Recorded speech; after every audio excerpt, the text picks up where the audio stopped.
മോന്റെ കുറിപ്പ് നേരിട്ട് കണ്ടാലേ നിനക്ക് മനസമാധാനാവുള്ളൂ എന്ന് എനിക്കറിയാം. 10-8 പൊരുത്ത. എത്ര കാത്തിരുന്ന അവൾക്ക് ഇങ്ങനെ ഒരു യോഗം ഒത്തുകിട്ടിയത്. നമ്മളെക്കാളും സന്തോഷത്തിലാണ് അവന്റെ വീട്ടുകാര്. നമ്മുടെ തറവാട്ടില് പന്തലിട്ട് കേമുമായിട്ട് തന്നെ നടത്തണം. എന്റെ ഒരു ആഗ്രഹ. തീയതി പെട്ടെന്ന് നിശ്ചയിച്ച പോയി വിളിക്കാനും എഴുത്തയക്കാനും ഒക്കെ ഒരു സൗകര്യമായിരുന്നു. പിന്നെ അറിയിച്ചില്ല, നേരാമണ്ണം വിളിച്ചില്ല എന്ന പരാതി ആരുടെ ഭാഗത്തുനിന്നും ഉണ്ടാവാൻ പാടില്ല. സത്യം പറയാലോ, ഇപ്പോഴാ ഞാൻ നിന്നിലൊരു അമ്മയെ കാണുന്നത്.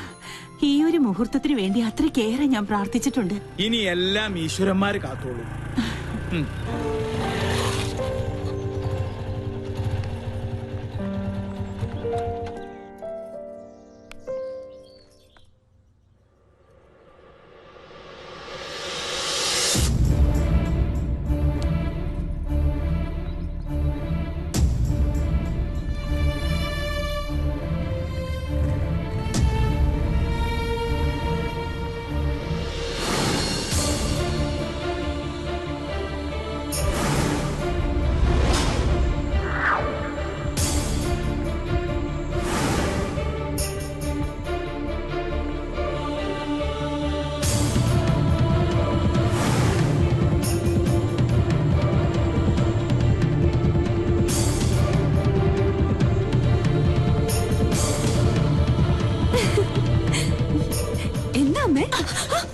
അങ്ങനെ വിളിക്കരുത് എന്നെ.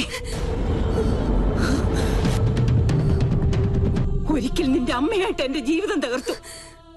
ഇപ്പൊ നീയായിട്ട് എന്റെ മോളുടെ ജീവിതം തകർക്കരുത്. യാചിക്കുകയാണ്. എന്റെ മോളുടെ ജീവിതം നീയായിട്ട് ഇല്ലാതാക്കരുത്. എന്റെ ഗതി എന്റെ മോൾക്ക് വരുത്തരുത്. എന്താ പറഞ്ഞേ? അപ്പൊ ഞാൻ ആരാ? എനിക്കറിയണം. ആരാ ഞാൻ? പറയാ. അമ്മയുടെ മോളല്ലെങ്കിൽ പിന്നെ ഞാൻ ആരാ? എനിക്ക് അറിയാൻ പറ്റുള്ളൂ.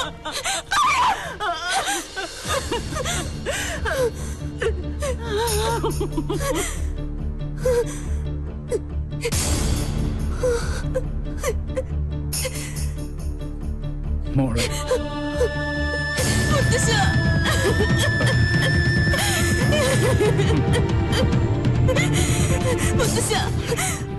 കുടുംബത്തിൽ ഞാൻ ആരാ? അവള് പറഞ്ഞു സത്യ, നീ അവളുടെ മോളല്ല.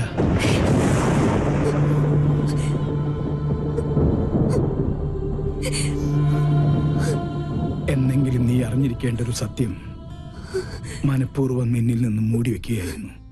നിന്റെ അച്ഛനു വേണ്ടി, എന്റെ മോനു വേണ്ടി, അവളുടെ ഭർത്താവിന് വേണ്ടി. അന്ന് നിന്റെ അച്ഛൻ പൂനെയിലായിരുന്നു, രാജലക്ഷ്മി ഡൽഹിയിൽ.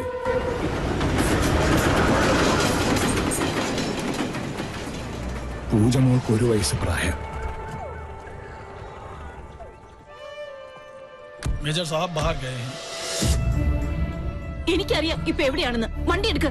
രാജലക്ഷ്മി, എന്താ ഇത്? അവൻ എന്തായാലും ഇങ്ങോട്ട് വരും. അപ്പൊ നമുക്ക് കണ്ടാ പോരാ. എനിക്ക് ഇപ്പൊ തന്നെ നേരിൽ കാണണം.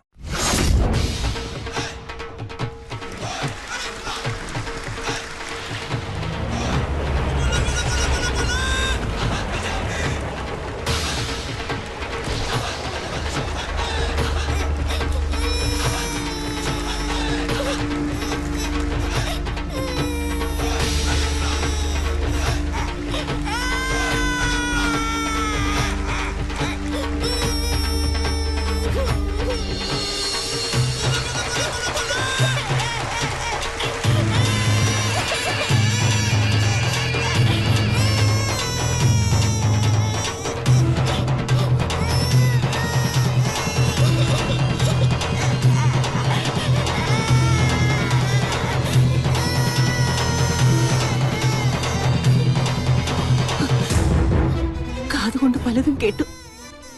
സ്വന്തം ഭർത്താവിന്റെ രഹസ്യബന്ധം നേരിൽ കണ്ടു തന്നെ വിശ്വസിക്കണമെന്ന് തോന്നി. തൃപ്തിയായി. വേണ്ട, ഈ നിമിഷം മുതൽ നമ്മൾ തമ്മിലുള്ള എല്ലാ ബന്ധവും തീർന്നു. പക്ഷെ എന്നെയും എന്റെ മോളെയും വഞ്ചിച്ച് നിങ്ങളെ സുഖമായി ജീവിക്കാൻ ഞാൻ അനുവദിക്കില്ല.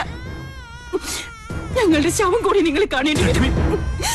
അതെ, ദൈവ സത്യമായിട്ട് ഞാൻ പറയാ, ആ കടുങ്കൈ ഞാൻ ചെയ്യും. എന്തിനാടാ ആ പാവത്തിനോട് ഈ ദ്രോഹം ചെയ്തത്? അച്ഛാ വേണ്ട, അവള് പറഞ്ഞതുപോലെ ഈ നിമിഷം മുതൽ എനിക്ക് ഇങ്ങനൊരു മകനില്ല. वो औरत तुम्हारी पत्नी है क्या? क्यों तुम दोनों ने मिलकर उस बेचारी को धोखा दे दिया? क्या तुम पहले से ये बात जानती हो? बोलो, कहो। मैं जानती थी। उस औरत के आंसू एक बच्चे को भी श्रापित कर देगा। तुमने हमारे कुल का नाम मिट्टी में मिला दिया।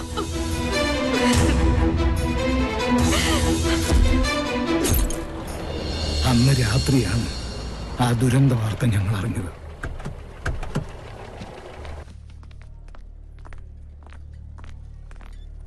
നിന്റെ അമ്മയുടെ ജഡമായിരുന്നു പിന്നീട് ഞങ്ങൾ കണ്ടത്.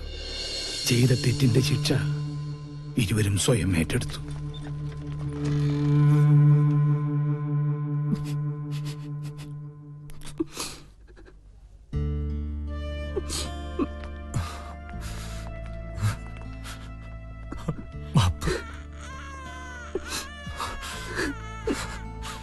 എന്റെ മോളെ വളർത്തും, ഒന്നും അവളെ അറിയിക്കരുത്.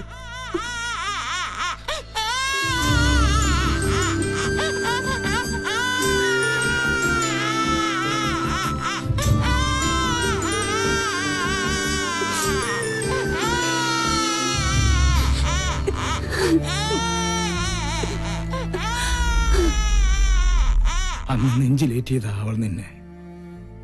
പിറ്റേന്ന് നിന്റെ അച്ഛനും മരിച്ചു. സ്വന്തം മോളെ പോലെ ഒന്നും അറിയിക്കാതെ തന്നെ വളർത്തിയത്. ഒരു നിമിഷം അവള് വാവിട്ട് പറഞ്ഞുപോയി. അപ്പൊ ഈ വീട്ടില് ഞാൻ ആരുമല്ലേ? എന്താ നീ പറയണേ? നീ എത്ര വളർന്നാലും എന്റെ മോൻ അമ്മയെ ഏൽപ്പിച്ച ആ കൈക്കുഞ്ഞായിട്ട് നിന്നെ ഞങ്ങൾ കണ്ടിട്ടുള്ളൂ. അറിഞ്ഞു തന്നെയാ നിന്റെ എല്ലാ കുസൃതിത്തരങ്ങൾക്കും ഈ മുത്തച്ഛൻ കൂട്ടുനിന്നത്. സ്വന്തം മോളല്ല, എന്നിട്ടും എത്ര വാത്സല്യത്തിന് എന്നെ വളർത്തിയത്. അമ്മയെ എന്തുമാത്രം ഞാൻ വേദനിപ്പിച്ചിട്ടുണ്ട്. ഈ ഞാൻ കാരണമല്ലേ അമ്മയുടെ ജീവിതം പോലും ഇങ്ങനെയായത്? അല്ല, ഒരർത്ഥത്തിൽ പറഞ്ഞ രാജലക്ഷ്മിയുടെ ജീവിതം തകർത്തത് ഈ ഞാനാ. ആ രഹസ്യബന്ധത്തിൽ നിന്നും എന്റെ മോനകറ്റാൻ മനപ്പൊരുത്തം പോലും നോക്കാതെ മുറപ്പെണ്ണിനെ കൊണ്ട് ഞാൻ അവനെ കെട്ടിച്ചു. അവൾക്കൊന്നും അറിയില്ലായിരുന്നു. എന്റെ സ്വാർത്ഥതയ്ക്ക് വേണ്ടി ഞാൻ അവളെ ബലിയാടാക്കിയത്. ഈ മുത്തച്ഛന് ഒരു പ്രായശ്ചിത്തം ചെയ്യണം നിന്നിലൂടെ. അവൾ പൂജമോൾക്ക് വേണ്ടി ഒരുപാട് ആശിച്ചുപോയി. നാട്ടിൽ ചെന്ന് ഞാനും വാക്കുകൊടുത്തു, ഈ കല്യാണം തന്നെ നടക്കട്ടെ. സഞ്ജയനോട് വല്ല മോഹവും മനസ്സിൽ തോന്നിയിട്ടുണ്ടെങ്കിൽ എന്റെ മോളത് മറക്കണം. ഈ മുത്തച്ഛന്റെ ഒരു അപേക്ഷയാണ്.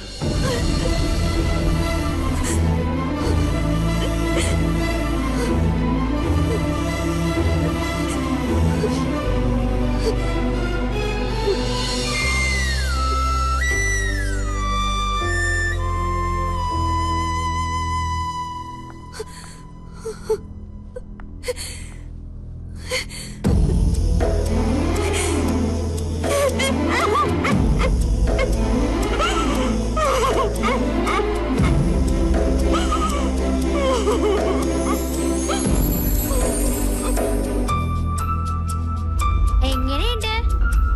അയ്യേ, ഇപ്പൊ എങ്ങനെയുണ്ട്? അമ്മേ,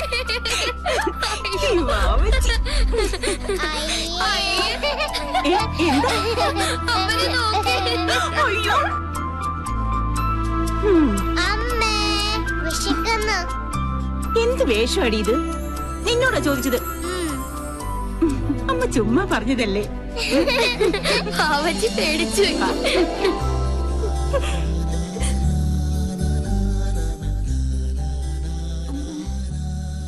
എന്താ മോളെ? മോള് ഉറങ്ങിക്കോ.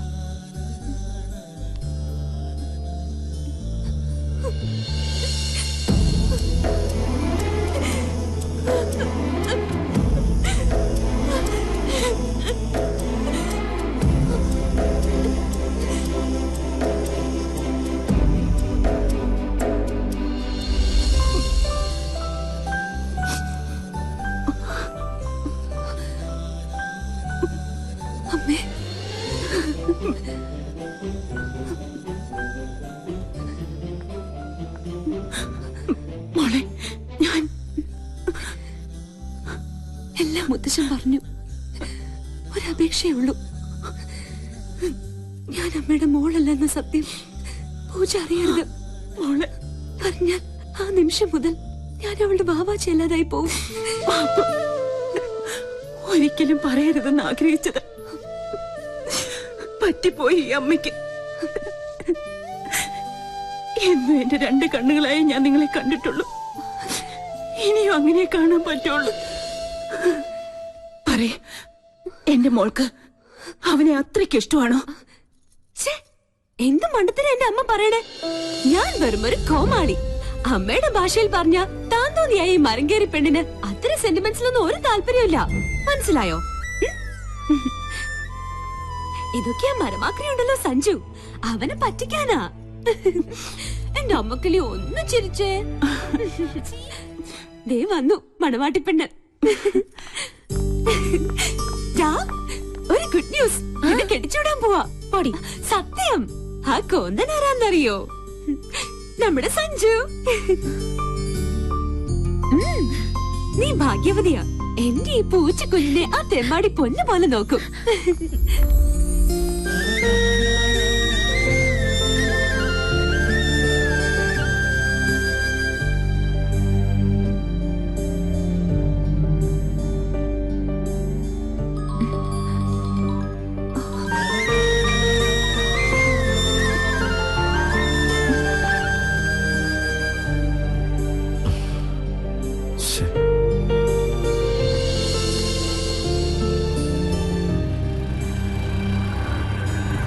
എന്തായി, കിട്ടിയോ? പങ്ക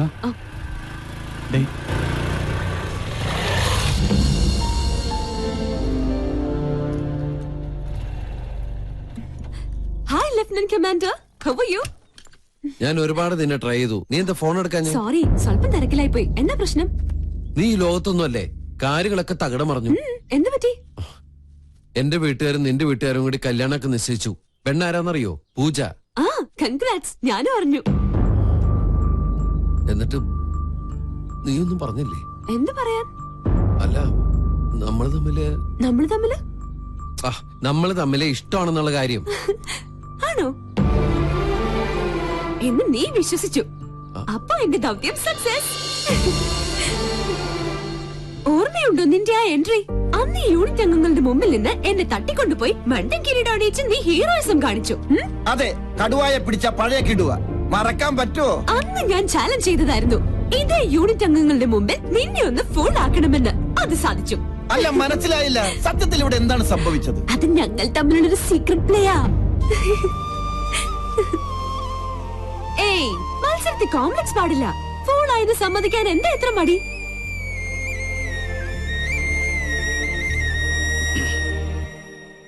തന്റെ ഉദ്ദേശം അതായിരുന്നെങ്കിൽ നിഷേധിക്കുന്നില്ല. Okay, now I am a fool. തോൽവി ഞാൻ സമ്മതിച്ചിരിക്കുന്നു. തന്റെ പ്രോഗ്രാം നടക്കട്ടെ.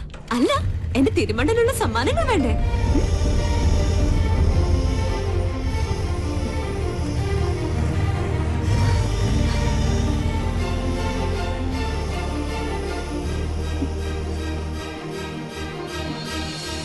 ഇപ്പോ അയാള് വെറും മണ്ടൻ, നീ മിടുക്കി.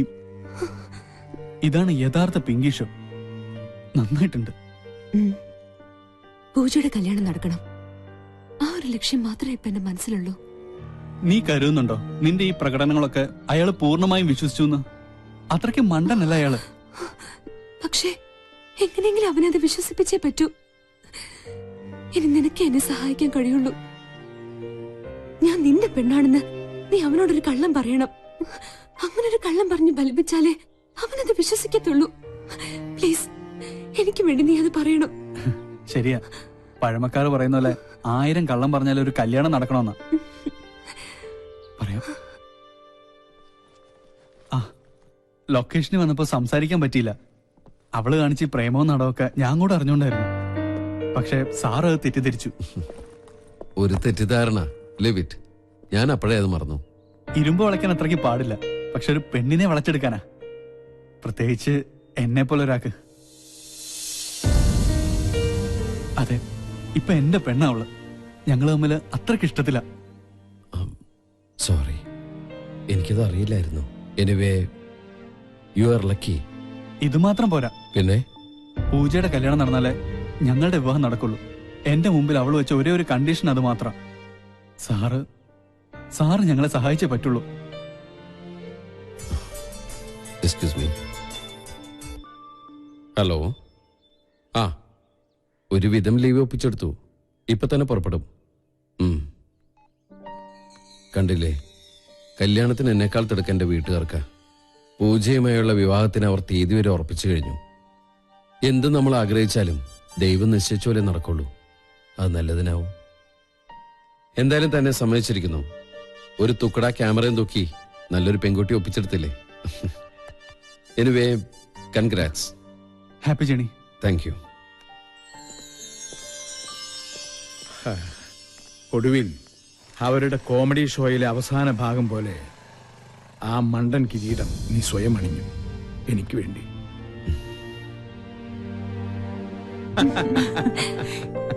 രാജലക്ഷ്മി, കല്യാണത്തിന് ഇനി വിരലിലെണ്ണാവുന്ന ദിവസങ്ങളേ ഉള്ളൂ. അമ്മയുടെ സ്ഥാനത്ത് അമ്മ തന്നെ വേണം, അറിയാലോ. നാളത്തെ കോർട്ട് മാർഷൽ കഴിഞ്ഞാലുടൻ ഞാൻ ഇവിടുന്ന് പുറപ്പെട്ടിരിക്കും. ഓ, നീ കൂടെ ഒപ്പുണ്ടെങ്കിൽ ഒരു രസമുള്ളൂ. പ്ലീസ് ഡാ, 2 എപ്പിസോഡ് കൂടി എടുത്തിയാലുള്ളൂ. നാളെ ഞാനും അമ്മയും ഒരുമിച്ച് തറവാട്ടിൽ ലാൻഡ് ചെയ്തിരിക്കും. ഈ കുറിഞ്ഞി മുത്തച്ഛൻ ഇവിടെ ഇല്ല. അടങ്ങി ഒതുങ്ങിയിരുന്നോളണം. കുറുമ്പൊന്നും കാണിക്കരുത് കേട്ടാ. പിള്ളേച്ചോ, അവിടെ ചെന്ന് കോട്ടയടിച്ച് ഓവറാക്കരുത്. അമ്പലത്തിലൊക്കെ ഞാൻ പൊക്കോളാം. എടാ കുട്ടിരാമ, വേഗം കേറ്. അവിടെ കാണാ. ബൈ.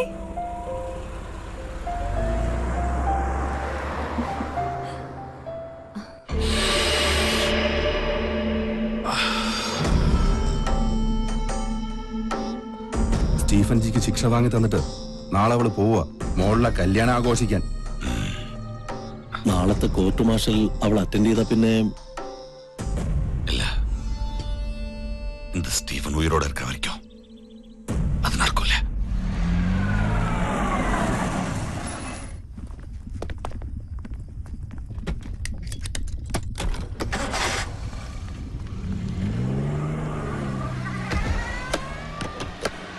മോളും ഡ്രസ്സൊക്കെ പാക്ക് ചെയ്ത് വെച്ചോ? അമ്മ നാളെ ഡ്യൂട്ടി കഴിഞ്ഞെത്തുമ്പോഴേക്കും ഞാൻ ready with luggage. Good night.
മോളെ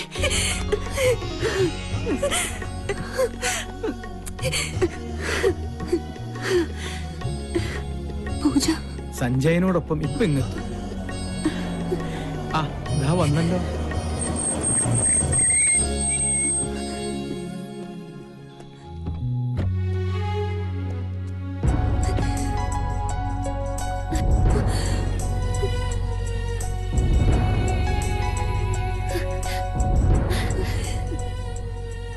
പൂജ,